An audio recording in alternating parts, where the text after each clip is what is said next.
Just don't worry about it. What the fuck does that mean? I'm doing it myself. Le 6e épisode a été le plus lent après tous les rebondissements du séminaire en plein air, et les conséquences se poursuivent. Allons. C'est l'heure de l'histoire, mon poulet au miel. On ouvre les petits volets. Cœur vaillant, œil sur la balle, on ne peut pas perdre. J'ai trouvé la façon dont Mark a traité Ellie assez choquante, avec l'épisode 5 suivant une version plus grossière du personnage toujours vibrant d'Adam Scott. Cela a permis de montrer à quel point les travailleurs dissociés sont plus que les personnalités monotones qu'ils pourraient afficher en raison de leur manque d'accès au monde extérieur et à leur expérience passée. Pourtant, j'espérais que Mark changerait de comportement et reviendrait à son ancien lui. Heureusement, cela n'a pas pris longtemps. Bien que l'épisode 6 ne voit pas encore Mark revenir complètement à ses anciennes habitudes, le personnage s'adoucit au fur et à mesure que l'intrigue avance. Ce que j'ai aimé dans cet épisode, c'est la façon dont il met en lumière les relations de la série. Si les aspects science-fiction et mystère de la série ont grandement contribué à son succès, Severance ne serait rien sans ses personnages complexes et charmants. L'épisode 6 fait de grands progrès en ce qui concerne la dynamique des personnages et j'ai hâte de voir comment le reste de la saison les rapportera.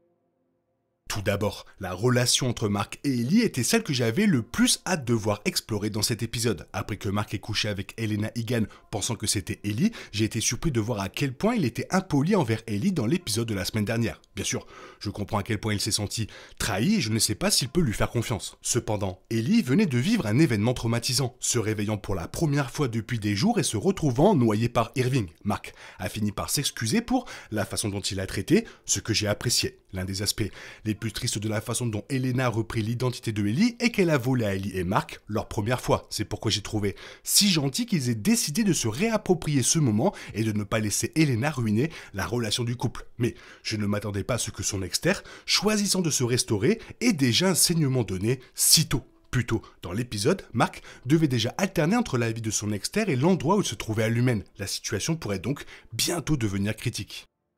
Alors que Mark et Ellie sont de nouveau ensemble et encore meilleurs qu'avant, Helena Egan n'a pas encore quitté cette histoire. J'ai été surpris de voir Helena et l'externe de Mark interagir. La dynamique de la réunion était assez intéressante car Mark n'a qu'une petite connaissance de qui est Helena, alors qu'elle a une connexion intime avec son inter pendant un certain temps avant qu'Irving ne fasse exploser le plan de l'humaine. Il est intéressant de voir comment Helena semble non seulement jouer un rôle pour Mark pour obtenir des informations, mais aussi adopter une véritable sympathie pour lui. Bien que la relation entre Mark et Ellie soit au premier plan de la série, elle est loin d'être la seule explorée dans cet épisode. L'une des choses que j'aime est la façon dont la saison 2 introduit de nouveaux concepts et intrigues qui s'ajoutent à la riche mise en place créée par la saison originale. Dylan est l'un des personnages qui m'intrigue le plus. Grâce à son travail solide, il peut recevoir de brèves visites de la femme de son ex-terre, ce qui est un privilège qu'aucun des autres raffineurs n'a. J'ai aimé ce qui a été montré de Dylan et Gretchen dans cette saison. J'ai adoré la façon dont leur histoire s'est développée dans cet épisode. L'ex-terre de Dylan n'est pas le meilleur des hommes, le poids de ses frustrations et de ses mauvaises décisions le rendent amer. Cependant, l'inter de Dylan est bien résolu et proactif, rendant ses interactions avec Gretchen plus aimantes que la relation qu'elle entretient avec son ex-terre. Je m'attendais vraiment à ce qu'ils s'embrassent le plus tôt possible et j'ai hâte de voir comment cette dynamique se déroulera maintenant que Gretchen a essentiellement trompé son mari avec une meilleure version de lui. Quant à Irving, je suis heureux que la saison 2 suive son ex-terre après que son inter ait été effacé, tué par Monsieur Milchick. Le voir interagir avec Burt et son mari pendant le dîner était vraiment intéressant. Bien que l'alchimie entre le duo soit présente, même s'ils n'ont aucun souvenir de leur rencontre interrompue, je pense qu'il y a quelque chose qui ne va pas avec Burt. La façon dont il essaie de faire comprendre à Irving que son mari avait simplement confondu depuis combien de temps il travaillait pour l'humaine était vraiment suspecte. Les derniers épisodes de la saison 2 devraient réserver de nombreux rebondissements relationnels.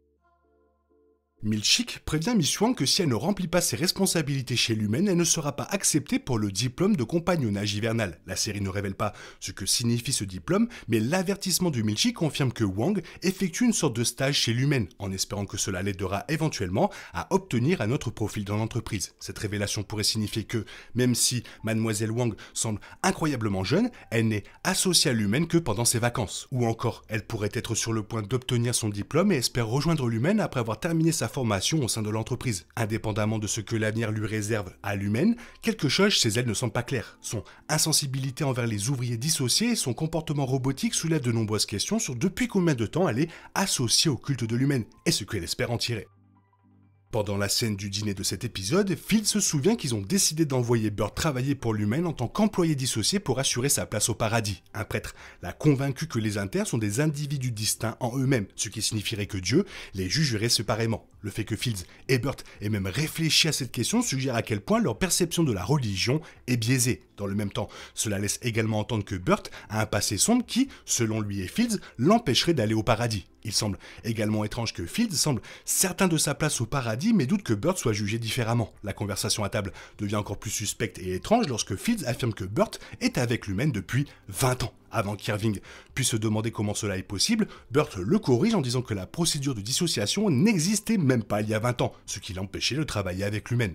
Après cette scène, il est difficile de ne pas croire que Burt travaillait avec l'humaine avant même l'introduction de la procédure de dissociation. Même si seul le temps nous dira ce que font Burt et Fields, Irving pourrait commettre une erreur en leur faisant aveuglément confiance. S'il ne fait pas preuve de prudence, Burt pourrait découvrir ce qu'il essaie de faire pour arrêter l'humaine de l'extérieur et même le dénoncer à l'humaine. L'erreur de Fields sur l'identité de Burt rend moins probable son implication avec l'humaine. Burt, cependant, semble avoir fait des choses sombres pour l'entreprise dans le passé, ce qui fait de lui une menace pour Irving. Cet épisode révèle que Drummond rentre chez Irving pendant le dîner. Cela montre clairement que Drummond, le chef de la direction mondiale de l'humaine, semble détenir un immense pouvoir dans l'entreprise. Le fait que Drummond s'introduise par effraction dans la maison d'Irving pendant le dîner pour voir Burt suggère que les deux personnages pourraient être en contact. Burt aurait peut-être donné à Drummond le temps pour enquêter sur la maison d'Irving pendant qu'il lui rendait visite pour le dîner. L'externe d'Irving semble courir un sérieux danger étant donné que les responsables de l'humaine, comme Drummond, semblent également savoir ce qu'il essaie de faire. Puisque Burt semble également être impliqué dans l'entreprise, Irving devra surveiller attentivement ses futurs mouvements et s'assurer qu'il ne fait confiance à personne. Il est peut-être trop tôt pour déterminer le sort d'Irving, mais son sort pourrait connaître la même fin que son inter s'il n'avance pas avec prudence. Mark et Elena se livrent d'abord à des plaisanteries maladroites dans cet épisode lorsqu'ils se rencontrent dans le restaurant. Bien que Mark se demande pourquoi la membre de la famille Egan essaie d'engager une conversation avec lui, Elena essaie de maintenir qu'elle n'est curieuse à son sujet que parce qu'il travaille pour l'humaine. Les choses prennent cependant une tournure étrange lorsque Elena appelle Gemma Anna lorsqu'elle lui pose des questions sur sa défunte épouse. Mark semble se rendre compte instantanément qu'Elena sait quelque chose sur Gemma qui ne sait pas et fait seulement semblant de ne pas la connaître du tout. Avec cela, il réalise qu'il doit découvrir la vérité sur ce que l'humaine fait à Gemma avant qu'il ne soit trop tard. Conscient de l'urgence de sa quête de restauration, il rentre chez lui et demande à Regabi d'inonder sa puce. Il espère que l'inondation de la puce accélérera le processus et l'aidera enfin à se connecter avec la version de sa femme existant à l'intérieur de l'humaine. Après que Regabi ait inondé la puce de Mark avec un liquide étrange, elle et Mark espèrent que cela intensifiera la procédure de restauration. Bien qu'elle soit consciente des conséquences potentielles du processus sur la santé de Mark, elle l'encourage à accepter l'inondation de la puce. Mark, lui aussi, accepte finalement de le faire et éprouve des symptômes étranges. Au début, un goût étrange apparaît dans sa bouche, laissant entendre qu'il est sur le point d'avoir une crise. Quelques instants plus tard, la soudaine poussée d'activité électrique dans son cerveau lui fait perdre ses fonctions motrices, l'empêchant de prendre un verre d'eau. Avant que Mark puisse réagir à ce qui se passe, il tombe soudainement au sol. Même si la série ne révèle pas ce qui lui est arrivé, il est très certainement vivant mais inconscient. Bien qu'il soit inconscient, il semble probable qu'il aura des visions plus viscérales de sa vie d'inter, étant donné que l'augmentation de l'activité électrique dans son cerveau l'aidera à accéder à des souvenirs enfouis ou supprimés. Même si seul le temps nous dira quel sera l'impact de la nouvelle étape de restauration sur l'inter de Mark, son exter sera probablement doté de nombreux secrets sur l'humaine et sur la vie de son inter avant qu'il ne reprenne conscience.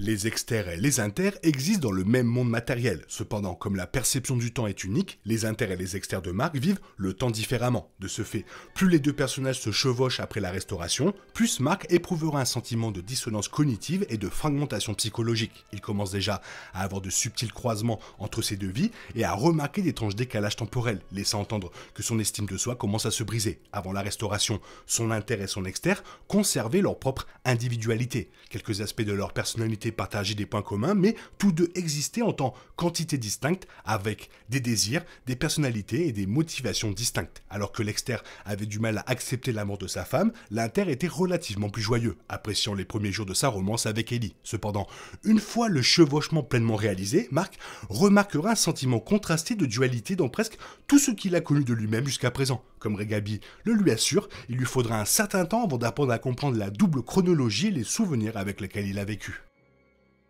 La présence de bébé dans l'intro de la saison 2 a amené de nombreux fans à se demander si cela faisait allusion à une histoire de grossesse. Même si seul le temps nous dira si cette théorie se concrétisera, la série a apparemment ouvert la voie au récent montant comment Mark a couché avec Hailey et Elena. Cependant, même si l'histoire de la grossesse ne voit jamais le jour, Mark s'est retrouvé dans une situation complexe où il a un penchant romantique pour deux femmes, Ellie et Gemma, et leur double personnage. Une fois la restauration effectuée, un chevauchement entre les sentiments de l'inter de Mark pour Ellie et l'amour de l'externe de Mark pour Gemma existera. Dans le même temps, étant donné que l'inter de Mark a déjà du mal à faire la distinction entre ce qu'il ressent à l'égard de Ellie et d'Elena, il sera probablement confronté à encore plus de confusion une fois la restauration commencé. L'inter de Mark est déjà dans une étrange situation après les récents épisodes de la saison 2. Après la restauration, ses enchevêtrements amoureux vont s'intensifier et amener Mark à remettre en question son identité et sa perception de l'amour.